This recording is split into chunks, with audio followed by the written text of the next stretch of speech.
आप सभी का स्वागत है। मैं हूं आपके साथ नीतू शर्मा। सबसे पहले एक नजर हेडलाइंस पर। कोरोना की स्थिति को लेकर केंद्रीय स्वास्थ्य मंत्रालय ने की प्रेस कॉन्फ्रेंस। देश में 2 करोड़ से ज्यादा जांच, कई राज्यों में जांच की क्षमता बढ़ी। मुख्यमंत्री अशोक गहलोत का बड़ा फैसला, फिर जीवंत होंगे जिला रोजगार कार्यालय, रोजगार व कौशल विकास कार्यालय होगा नाम। विधायक भंवरलाल शर्मा को नहीं मिली राजस्थान हाई कोर्ट से राहत, मामले की अगली सुनवाई होगी 13 अगस्त को। और भाजपा प्रदेशाध्यक्ष सतीश पूनिया ने कांग्रेस पर साधा निशाना, कहा बहुमत का दम भरते भरते खुद बंधक हो गई सरकार। देश में कोरोना वायरस की स्थिति को लेकर केंद्रीय स्वास्थ्य मंत्रालय ने प्रेस कॉन्फ्रेंस की। इसमें स्वास्थ्य मंत्रालय के सचिव राजेश भूषण और आईसीएमआर के महानिदेशक डॉक्टर बलराम भार्गव ने देश में कोरोना की स्थिति को लेकर जानकारियां दी। भूषण ने बताया कि देश में अब तक कोरोना वायरस के 2 करोड़ से ज्यादा जांच हो चुकी है। इसमें पिछले 24 घंटे में हुई 6.6 लाख से ज्यादा जांच शामिल है। देश में ठीक होने वाले मरीजों की संख्या सक्रिय मरीजों के मुकाबले 2 गुनी हो गई है। पहले लॉकडाउन के बाद से मृत्यु दर अब सबसे कम है। देश के कई राज्यों में जांच करने की क्षमता बढ़ी है। कई राज्यों ने अपनी जांच क्षमता में बढ़ोतरी की है। इसमें आरटी-पीसीआर और रैपिड एंटीजन जांच दोनों शामिल है। मुख्यमंत्री अशोक गहलोत ने सीएमआर में 2 महत्वपूर्ण बैठकें की। पहली बैठक में श्रम और कौशल विकास विभाग की समीक्षा बैठक की। श्रम व कौशल विकास विभाग की मीटिंग में सीएम गहलोत ने कई बड़े फैसले किए। समीक्षा बैठक में तय किया गया कि रोजगार कार्यालयों को फिर से नए रूप में जीवंत किया जाएगा। रोजगार कार्यालय अब नए रूप में नजर आएंगे। रोजगार कार्यालय का नाम अब रोजगार व कौशल विकास कार्यालय होगा। इसके साथ ही अधिकारी का पदनाम भी बदलने का फैसला किया गया। बैठक में सीएम ने आईटीआई और आरएसएलडीसी को लेकर भी दिशा निर्देश जारी किए। सीएम ने उद्योगों की मांग के अनुसार नए कोर्स शुरू करने के निर्देश दिए। वहीं बड़े उद्योगों को इस अभियान से जोड़ने पर जोर दिया। मुख्यमंत्री ने आरटीडी की भी तारीफ की। इसके बाद मुख्यमंत्री ने सामाजिक न्याय एवं अधिकारिता विभाग एवं जनजाति क्षेत्रीय विकास विभाग की समीक्षा बैठक भी ली। वहीं एक अन्य मामले में राजस्थान हाई कोर्ट से विधायक भंवरलाल शर्मा को राहत नहीं मिली है। कोर्ट ने भंवरलाल शर्मा को अंतरिम राहत देने से इनकार कर दिया है। राजस्थान हाई कोर्ट ने भंवरलाल शर्मा की चारों याचिकाओं को एक साथ टैग करने के निर्देश जारी किए हैं। जस्टिस सतीश शर्मा की एकल पीठ में सुनवाई पूरी हुई। भंवरलाल शर्मा की ओर से वरिष्ठ अधिवक्ता मुकुल रोहतगी ने पैरवी की। वहीं सरकार वरिष्ठ अधिवक्ता सिद्धार्थ लूथरा ने सरकार का पक्ष रखा। मामले के अंतरिम निस्तारण के लिए अगली सुनवाई 13 अगस्त को होगी।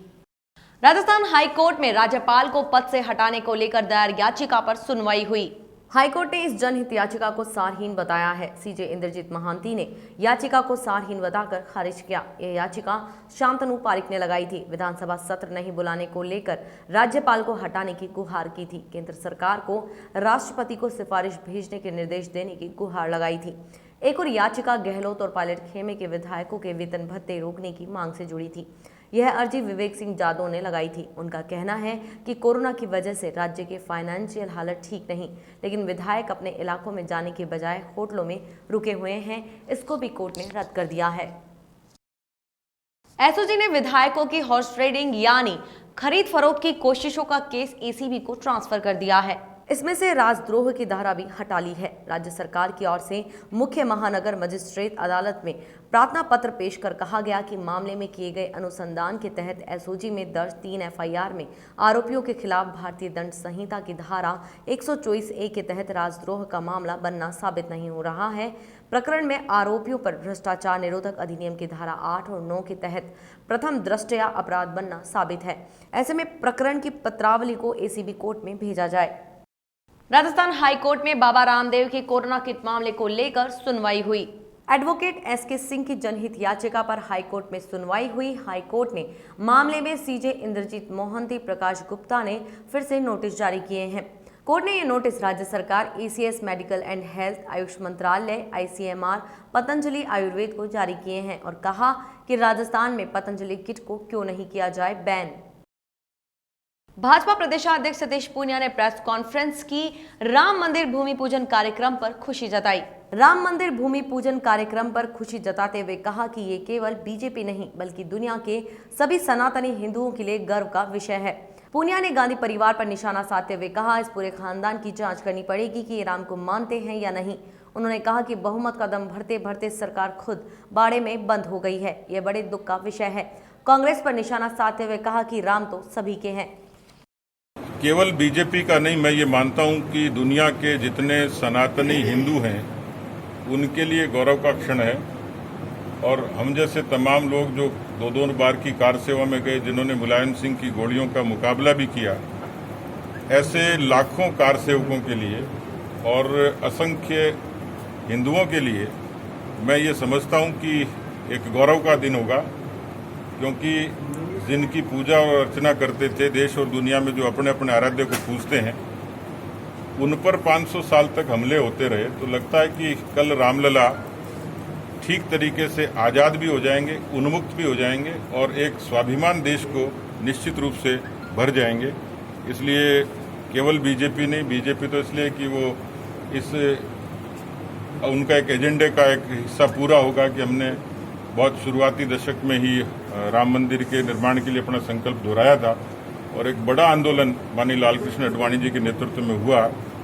आज़ादी और आपातकाल के बाद का वो तीसरा बड़ा आंदोलन था और इसलिए उस आंदोलन को इस रूप में यशस्वी होते देख के किसे खुशी नहीं होगी। तो भारतीय जनता पार्टी के कार्यकर्ता कल उस भूमि पूजन के कार्यक्रम को देखेंगे भी वर्चुअल तरीके से और शाम को दीपावली मनाएंगे। का पता नहीं लग रहा इस पूरे खानदान को, इसकी रिसर्च करनी पड़ेगी कि वो राम को मानते हैं कि नहीं मानते हैं। कभी टोपी पहन लेते हैं, कभी नमाज पढ़ने लग जाते हैं और कभी मंदिर में चले जाकर जनेऊ धारण कर लेते हैं। इस पूरे खानदान की रिसर्च करनी पड़ेगी, ये चाहते क्या है।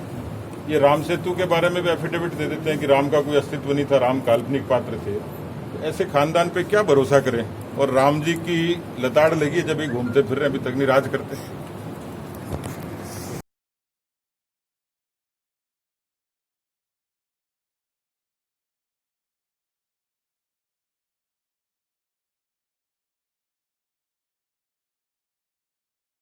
चिकित्सा मंत्री डॉक्टर रघु शर्मा ने एंटीजन टेस्ट की विश्वसनीयता पर सवाल उठाए हैं।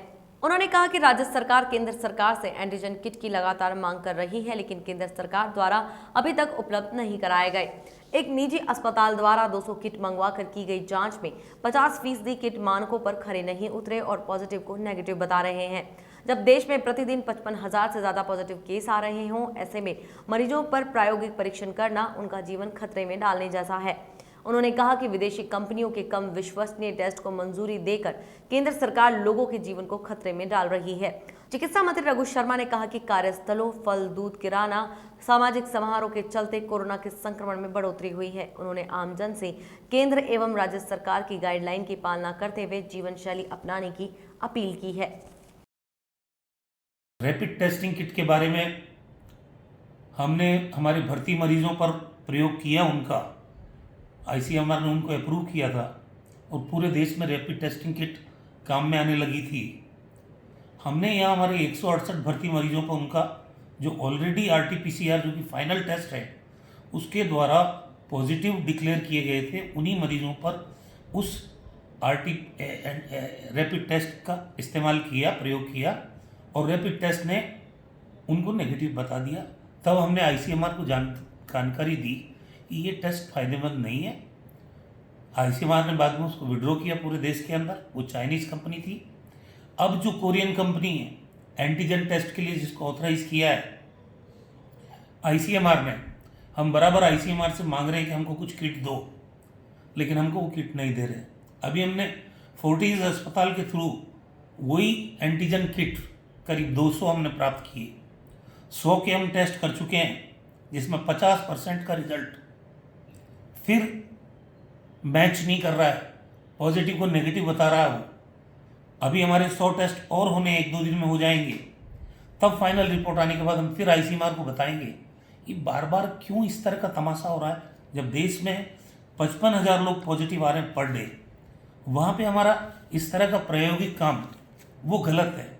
भारतवर्षीय अभिभावक संघ ने अभिभावकों को राहत देने के लिए एक अभियान चलाया है। आज से 13 अगस्त तक प्रतिदिन हैशटैग जयपुर सहित प्रदेश भर के विभिन्न जिलों में निजी हैशटैग स्कूल संचालकों से अभिभावकों को राहत प्रदान करने के लिए निवेदन पत्र भेंट किया जा रहा है। संघ से जुड़े लोगों ने राजधानी जयपुर के मानसरोवर के वीटी रोड स्थित ISS स्कूल और मॉडर्न स्कूल के संचालकों से मिलने का प्रयास किया और अभिभावकों की ओर से बात रखने का प्रयास किया। किंतु दोनों ही स्कूलों से किसी भी प्रकार का कोई रेस्पॉन्स प्राप्त नहीं हुआ, जिसके बाद स्कूलों के बाहर धरना व प्रदर्शन किया गया। इस दौरान संयुक्त अभिभावक समिति के संयोजक सुशील शर्मा, कोषाध्यक्ष संजय गोयल, प्रवक्ता अरविंद अग्रवाल, ईशान शर्मा, मनीष विजयवर्गीय, मनोज शर्मा, मीडिया संयोजक अभिषेक जैन बिट्टू, सदस्य संदीप छाबड़ा, राजेंद्र भवसार सहित अन्य पदाधिकारीगण उपस्थित रहे। बुधवार को Sawai Mansingh school, Saint Xavier school और महावीर स्कूल को अपील पत्र भेंट किया जाएगा। राज्य सरकार ने कोरोना के चलते सभी विश्वविद्यालयों, महाविद्यालयों में परीक्षाएं नहीं कराने का फैसला लिया है। वहीं पूरे प्रदेश में कोरोना वॉरियर्स की भूमिका निभाने वाले मेडिकल छात्रों की अनदेखी की जा रही है। पैरामेडिकल के छात्र राज पुरोहित बुड़किया ने बताया कि ट्विटर पर no medical exam hashtag trending कर रहा है। मेडिकल कॉलेज के छात्रों की मांग है कि उनके स्वास्थ्य के साथ सरकार की ओर से अनदेखी क्यों की जा रही है, उन्हें भी बाकी छात्रों की तरह प्रमोट किया जाए। चिकित्सा सुविधाओं को बेहतर बनाने हेतु तकनीकी जो आज के युग के अंदर जिस प्रकार मेडिकल साइंस के अंदर टेक्नोलॉजी डेवलपमेंट हुआ है, उसको देखते हुए जो हमारे उपकरण आए हैं, ऐसे उपकरण जिसमें सर्जरी आसान हो या एनेस्थीसिया के अंदर पेशेंट को कम समय और बेहतरीन उसकी मॉनिटरिंग हो सके, इसके लिए देखते हुए हमारे टेक्निकल जो डिपार्टमेंट है और मेडिकल टेक्नोलॉजी दोनों ने मिलाकर पैरामेडिकल कोर्सेज का संचालन किया था, जिससे जांच सुविधाएं बेहतर हो या जिसके अंदर इन्वेस्टिगेशन वगैरह अच्छे हो। तो उसको देखते हुए पैरामेडिकल संवर्ग में राजस्थान में पैरामेडिकल काउंसिल का गठन हुआ। लैब टेक्नीशियन, रेडियो टेक्नीशियन के सहित अन्य कोर्सों का पंजीयन यह काउंसिल करती है।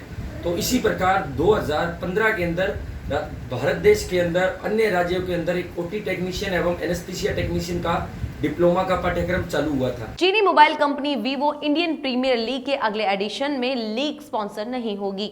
देश में भारी विरोध के बाद वीवो कंपनी की तरफ से यह फैसला लिया गया। जून में पूर्वी लद्दाख में भारत और चीन के सैनिकों के बीच हुई भिड़ंत के बाद से ही कई लोगों ने चीनी सामानों का बहिष्कार करने की बात कही थी। इसके अलावा आईपीएल गवर्निंग काउंसिल ने जब स्पॉन्सर रिटेन करने की बात कही थी तो भी सोशल मीडिया पर लोगों ने इस पर विरोध जताया था। सूत्रों के मुताबिक कंपनी अगले साल यानी 2021 में स्पॉन्सर रहेगी, जो डील 2023 तक चलेगी। इस साल के लिए नए स्पॉन्सर का ऐलान जल्द किया जाएगा। इस बुलेटिन में ये थी तमाम बड़ी खास खबरें। देखते रहिए द एंगल। नमस्कार।